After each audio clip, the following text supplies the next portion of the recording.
mistakes. So sometimes when I'm making the basanka, the heat, especially if I'm working with different kinds of beeswax, for whatever reason, some beeswax is sort of thicker and others is thinner and burns more quickly or softens more quickly. And so when I'm working with this tool and I'm actually drawing the design, writing the design, occasionally, if I'm not paying very close attention, then the beeswax will drip off the tip too quickly, and I'll accidentally get a drip on the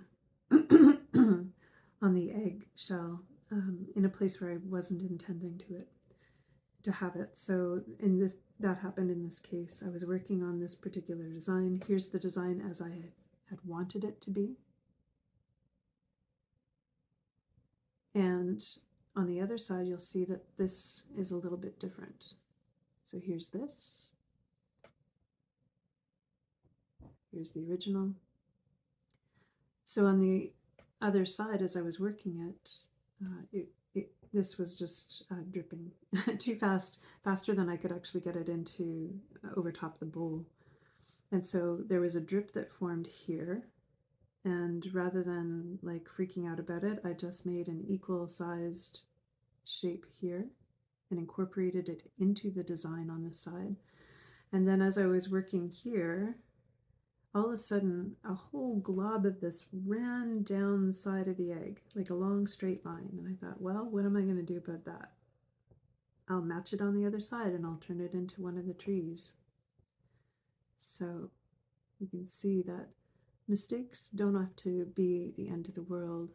They actually become part of the creative process. This is true in life as well.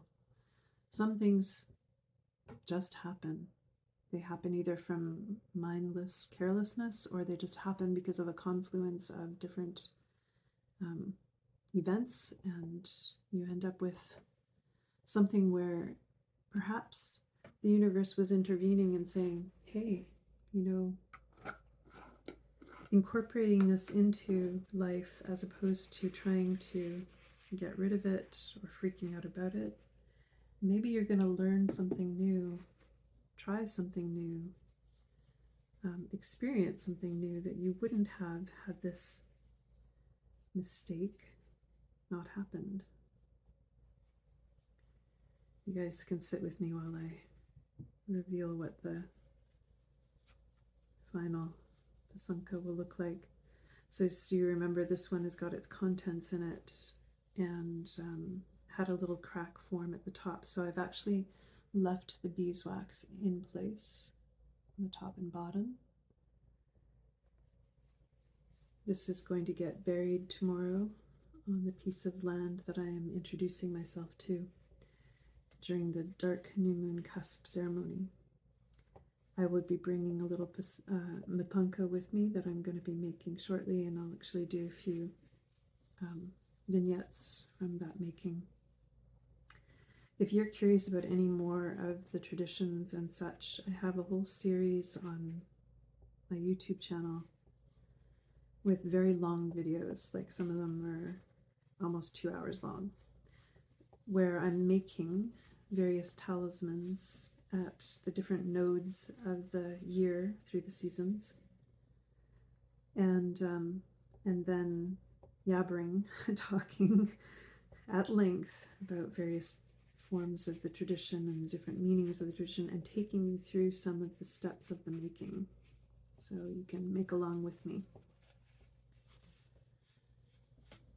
Here we are, and this is a completed pasanka with various prayers written on it. Thank you for joining me.